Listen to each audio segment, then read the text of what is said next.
یہ کہانی لومبریا نامی جادوئی سلطنت کی 15 سالہ شہزادی ایلیان کے گرد گھومتی ہے، جس کے والدین بادشاہ اور ملکہ ایک جادوئی طلسم کے باعث خوفناک ڈریگنز میں تبدیل ہو جاتے ہیں۔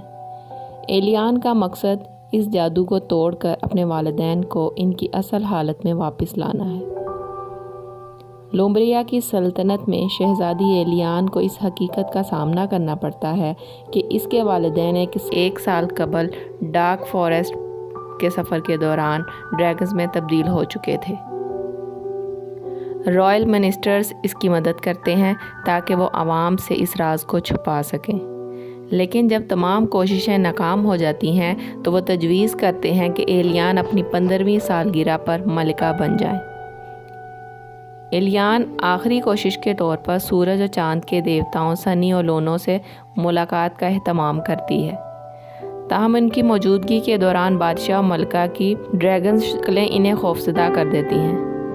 ایک جادوئی آلہ فوب کو چھوڑ کر فرار ہو جاتے ہیں، جو ان کی طاقتوں کو یکجا کرتا ہے۔ ایلیان غلطی سے اپنے والدین کو پنجروں سے آزاد کر دیتی ہے، جس سے سلطنت میں افراتفری پھیل جاتی ہے۔ کپتان of the guards in dragons کو گرفتار کرنے کا حکم دیتا ہے، لیکن ایلیان فوب کی مدد سے اپنے والدین کے ساتھ فرار ہو جاتی ہے تاکہ خود دیوتاؤں سے مشورہ کر سکے۔ فرار کے دوران ایک حادثے میں منسٹر بولینار کا جسم ایلیان کے پالتو جانور فلنک کے ساتھ تبدیل ہو جاتا ہے۔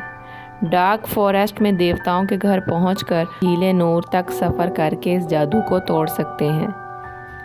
اس سفر کے دوران بادشاہ اور ملکہ دوبارہ بولنے کی صلاحیت حاصل کر لیتے ہیں، لیکن اپنی سابقہ یادیں بحال نہیں کر پاتے۔ ایلیان ایک گریفن بچے کو دلدل سے بچاتی ہے، جس سے اس کے والدین میں والدین ہونے کا احساس جاگتا ہے، اور وہ ایلیان کو اپنی بیٹی کے طور پر پہچان لیتے ہیں۔ جھیل نور پر پہنچ کر یہ ظاہر ہوتا ہے کہ ان کی مسلسل لڑائیاں ان کی تبدیلی کی وجہ سے تھیں۔ وہ ایلیان کو بتاتے ہیں کہ اب وہ مزید ساتھ نہیں رہ سکتے۔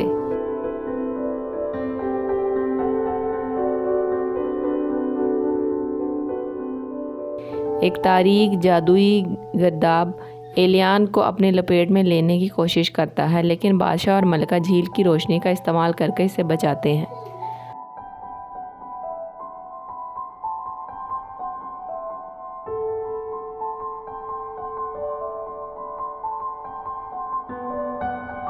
وہ اس بات کا یقین دلاتے ہیں کہ ان کی محبت ایلیان کے لیے کبھی نہیں بدلے گی۔ اس یقین دہانی کے ساتھ ایلیان ان کی علیحدگی کو قبول کر لیتی ہے اور جادو ٹوٹ جاتا ہے، جس سے وہ اپنی انسانی شکلوں میں واپس آ جاتے ہیں۔ 1 سال بعد وہ الگ الگ محلات میں رہتے ہوئے سلطنت پر حکمرانی کر رہے ہوتے ہیں اور ایلیان کی پرورش مکمل کرتے ہیں۔ اپنی 16ویں سالگرہ پر ایلیان اپنے خاندان اور دوستوں کے ساتھ خوشی سے زندگی کی تبدیلیوں کو قبول کرتی ہے۔